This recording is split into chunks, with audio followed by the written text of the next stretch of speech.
অনতি বিলম্বে আজকের ঘটনা যারা জড়িত প্রত্যেক সেনা কর্মকর্তার বিরুদ্ধে রাষ্ট্র ব্যবস্থা নিবে, তাদেরকে বহিষ্কার করতে হবে। শুধু বহিষ্কার নয়, এই যে সেনা প্রধানের যে নিরাপত্তা উপদেষ্টা ব্রিগেডিয়ার শামস এবং আজকের যে মূল হুদা ক্যাপ্টেন রাকিব, তাদেরকে বহিষ্কার করে আইনের আওতায় আনতে হবে।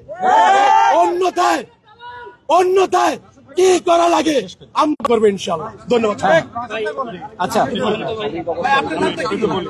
আমার নাম আব্দুল জাহেদ, আমি উচ্চতর পরিষদের সদস্য।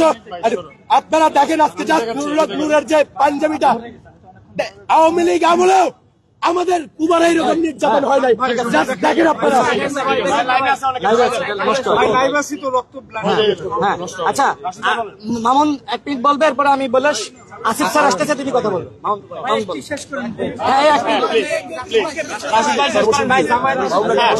সমস্যা নেই, এটা আমাদের, আমরা আহত হয়েছি, আমাদের অন্যরা আসবে, তাদের কথা নিবে। বলো ভাই, বলবে, সত্য বলছে। প্রিয় সাংবাদিক ভাইরা, আজকে যে হামলাটি হয়েছে, সবচেয়ে গুরুত্বপূর্ণ যে বিষয়টি সেটি হচ্ছে এই হামলাটি হয়েছে সেনাবাহিনী এবং পুলিশের নেতৃত্বে গণ অধিকার পরিষদের পার্টি অফিসের সামনে। এটি কিন্তু জাতীয় পার্টির পার্টি অফিসের সামনে হয় নাই। সেই পুলিশ এবং সেনাবাহিনী আমাদের যে সংবাদ সম্মেলন ছিল, সেই সংবাদ সম্মেলনে কিন্তু সেই হামলাটি করেছে। আমাদের ডাকসুর বিপি এবং গণ অধিকার পরিষদ নূর, উনার কানের ফ্র্যাকচার হয়েছে, মাথায় আঘাত পেয়েছেন, এবং এখানে আপনারা যারা সাংবাদিকরা আছেন স্পষ্টতই দেখেছেন এখানে কি ঘটনা ঘটেছে। আমরা আজকে বলতে চাই,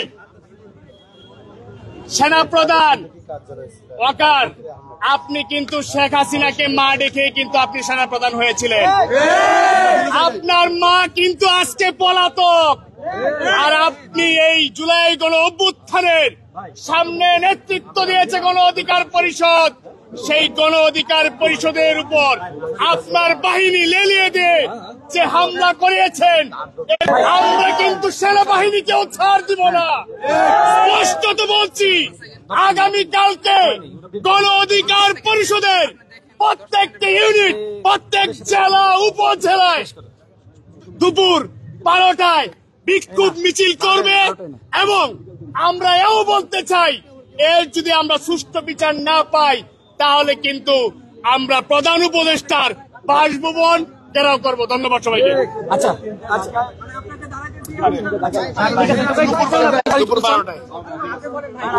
আচ্ছা, এই ওকে ভাইকে এই পাশে দাও, সারা দেশে দুপুর 3টায় ঢাকা। তুমি একটু পিছাই যাবে ভাই, প্লিজ পিছাও, পিছাও, আমি একটু দাঁড়াই, একটু পিছাও না ভাই।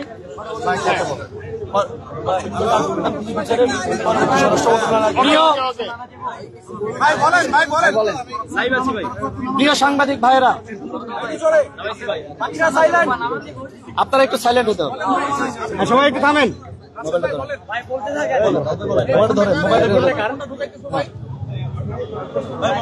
প্রিয় সাংবাদিক ভাইয়েরা, আজকে আমরা আমাদের মিছিল নিয়ে যখন পল্টন থেকে কাকরাইলে যাচ্ছি, তখন জাতীয় পার্টির কার্যালয়ের সামনে থেকে আমাদের মিছিলের উপরে ইট পাটকেল নিক্ষেপ করা হয়। সেখানে পুলিশ এবং সেনাবাহিনী উপস্থিত ছিল।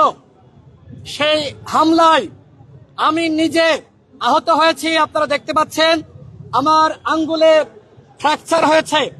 আমি ঢাকা মেডিকেলে চিকিৎসা নিয়ে আবারও কার্যালয়ে গিয়েছি। হামলার প্রতিবাদে আমাদের দলের পক্ষ থেকে একটি মশাল মিছিল এবং সাংবাদিক সম্মেলনের আয়োজন করা হয়। মশাল মিছিল নিয়ে আমরা যখন আবারও পল্টন ঘুরে নাইটেঙ্গেল মোড়ের দিকে যাচ্ছি, তখন জাতীয় পার্টির কার্যালয়ের সামনে থেকে আবারও ইট পাটকেল নিক্ষেপ করা হয়। তখন গণ অধিকার তারা ইট পাটকেল নিক্ষেপ করছে। জাপার এত বড় সাহস নাই যে তারা আমাদের উপর হামলা করবে। মূলত এই জাপার ঘাড়ের উপর ভর করে আপা ফিরে আসার একটি চক্রান্ত শুরু হয়েছে। আমরা অন্তর্বর্তীকালীন সরকারকে আগেও বলেছি, এখনো বলছি, আজকেও বলছি, আওয়ামী লীগ জাতীয় পার্টি কতটা ভয়ঙ্কর হতে পারে এই আজকের হামলা থেকে আপনারা কিছুটা প্রমাণ পেয়েছেন।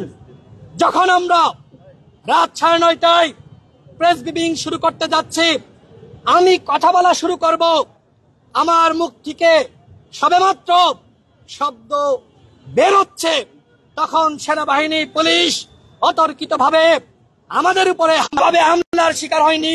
আজকে নুরুল হক নূর আইসিইউতে কেন, তার জবাব এই সরকারকে দিতে হবে। ইতিমধ্যে অন্তর্বর্তীকালীন সরকারের প্রেস সচিব এসেছেন, কথা বলেছেন। আমরা তার কাছে জানতে চাইছি জাতীয় পার্টিকে নিষিদ্ধ করা হবে কিনা, 14 দলকে নিষিদ্ধ করা হবে কিনা, সেনাবাহিনীর যারা, পুলিশ বাহিনীর যারা আজকে এই হামলার সাথে জড়িত তাদেরকে শাস্তির আওতায় আনা হবে কিনা সেটি আমরা জানতে চেয়েছি। আজকে এই হামলার আগে সেনাবাহিনীর ঊর্ধ্বতন কর্তৃপক্ষ, পুলিশ বাহিনীর ঊর্ধ্বতন কর্তৃপক্ষ আমাদের সাথে যোগাযোগ করে নুরুল হক নূর এবং আমার সাথে কথা বলে তারা আমাদেরকে বলে, ভাই আপনারা কর্মসূচি শেষ করে দেন। আমি তাকে বলি, নুরুল হক নূর